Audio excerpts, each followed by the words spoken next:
Bonjour à tous, ici Julien Petit. Fan de voitures, bienvenue sur ma chaîne. Restez avec moi, on va aborder notre sujet du jour sans plus tarder.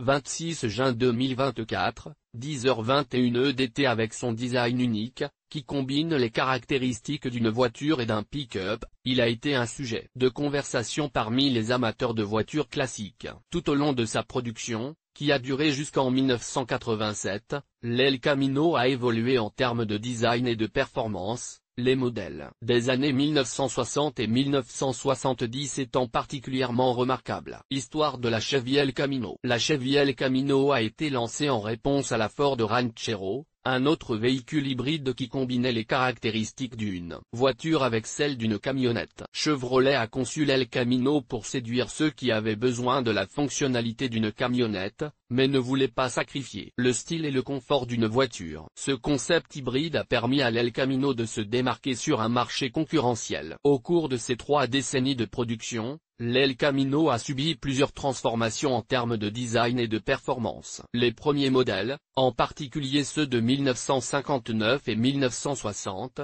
présentaient un design basé sur la Chevrolet Impala, ce qui leur conférait une allure élégante et attrayante. Cependant, c'est dans les années 1960 que l'El Camino a vraiment trouvé son identité, notamment avec les modèles 1968-1972 qui étaient basés sur la Chevelle et proposaient de puissants moteurs V8. Design et polyvalence de la Chevrolet El Camino. Le design de la Chevy El Camino est un parfait mélange d'esthétique automobile et de fonctionnalité de camionnette. Avec un habitacle confortable, bien équipé et semblable à celui d'une voiture, et une boîte de chargement ouverte offrant une capacité considérable. L'El Camino est devenu un choix polyvalent pour une multitude d'utilisations, des travaux agricoles au transport quotidien. Un exemple notable est le modèle 1970, particulièrement prisé par les collectionneurs en raison de son moteur V8 puissant et de son design musclé. Ce modèle reflète clairement la tendance des voitures musclées de l'époque, ce qui ajoute à son attrait pour les amateurs de voitures classiques.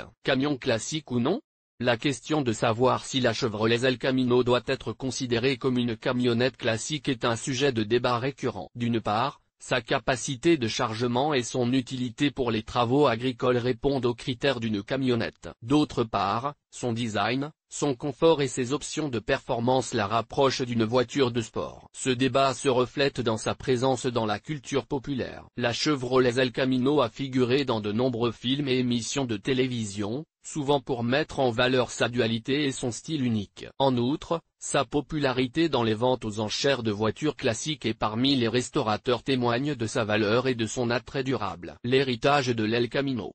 L'héritage du Chevrolet El Camino va au-delà d'une simple catégorisation en tant que camion ou voiture. C'est un symbole d'innovation dans l'industrie automobile, une réponse créative à l'évolution des besoins des consommateurs. Sa capacité à s'adapter et à évoluer au fil des ans lui a assuré une place dans l'histoire de l'automobile. Les passionnés apprécient à la fois sa fonctionnalité et son style, et nombreux sont ceux qui considèrent l'El Camino comme un joyau de leur collection. Sa polyvalence et son design attrayant en ont fait un véhicule culte, apprécié autant pour son esthétique que pour ses performances. Le Chevrolet El Camino est un véhicule unique qui défie les catégories traditionnelles. Qu'il s'agisse d'un pick-up classique ou d'une voiture de sport dotée d'une boîte de chargement, son impact sur la culture automobile est indéniable. Sa riche histoire et son design innovant en font une icône durable, digne d'admiration. Vous pourriez être intéressé par, 2 modèles emblématiques de Ford reviennent avec un design fidèle à l'original. Suzuki lance une nouvelle gamme de motos classiques 2025. La légendaire Alfa Romeo Alfa Sud renaît, voici l'Alma Sprint Prison. Un mécanicien célèbre arnaque les collectionneurs de Ferrari.